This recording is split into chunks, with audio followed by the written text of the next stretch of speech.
এইভাবে এভাবে যে বাস করুন কইরে তারপরে যে কাটা লাগবে।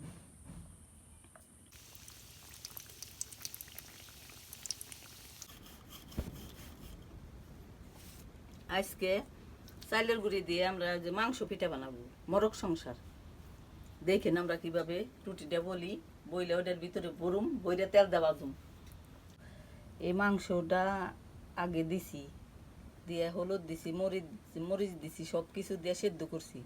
সেদ্ধ করে শিলপাটায় এটা ছেঁচছি, সেইছে মাংসের যে মশলা সবগুলো সব কিছু দিয়ে এটারে বোনা করছি, ভাজা ভাজা করছি কইরে এখন রুটি বানাইয়ে তার ভিতরে করবো।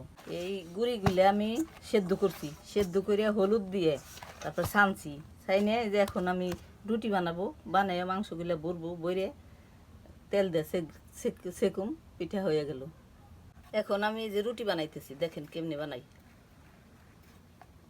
এই রুটিগুলো বানাইয়ে তারপর মাংসগুলো বইরে কাটুম।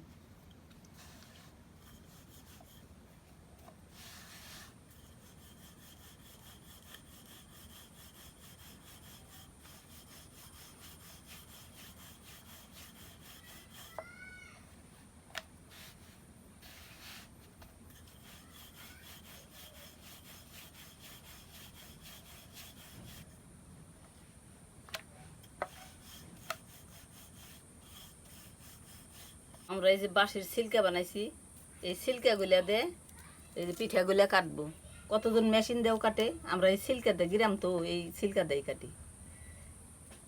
সেগুলা দিলাম, দিয়ে এই যে এইভাবে এভাবে এই যে বাস করুন কইরে তারপরে যে কাটা লাগবে।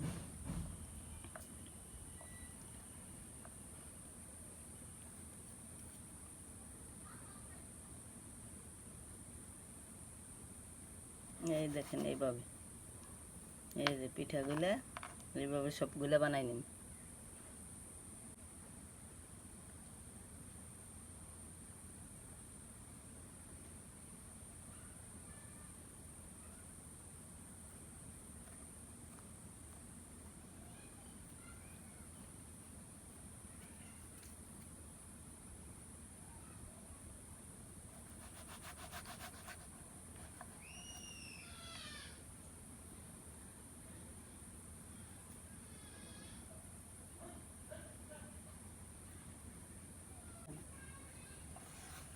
তোরা দেখেন কত সুন্দর হয়েছে। আজকে আমার তাড়াতাড়ি তো ভালোভাবে দেখাইতে পারলাম না, আরেকদিন আপনারা সুন্দর করে দেখাবো। ভাইজা নিব তেল দিয়ে এখন বাজ। বন্ধুরা এই যে এখন তেল দিয়ে দিন।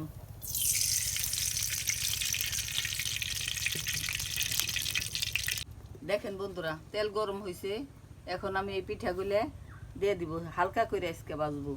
কাল এটা তো আবার বাইজে খাওয়া লাগবো, ঠান্ডা হয়ে গেলে তো মচমচা সাইতে যায়, মচমচা না লাগলে ভালো লাগে না। এটি মচমচা করে আবার কালকে বাজবো, আজকে হালকা বাজার দিয়ে রাখো।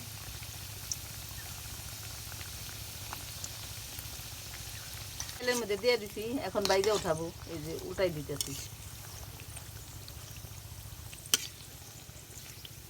উঠাই হালকা বাজার দিয়ে উঠাই রাখবো, এটার আবার কাল বাইজে তারপর খাবো।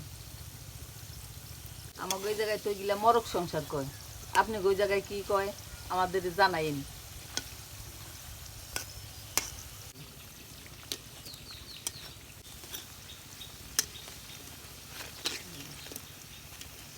পিঠাটা আমি হালকা একটু বাজাতে রাখলাম, এটা আবার কাল বাজা দিয়ে খামো।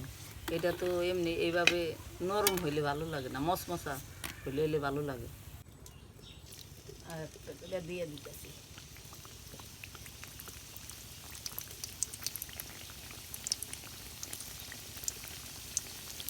এই পিঠাটা মরক সংসারের থেকে আবার আলাদা বানাইছি, পাকান পিঠার মতো বানাইছি কয়েকটা, এক ডিজাইনে একটা বানাইছি। পিঠা ভাজা শেষ, উঠাই রাখি।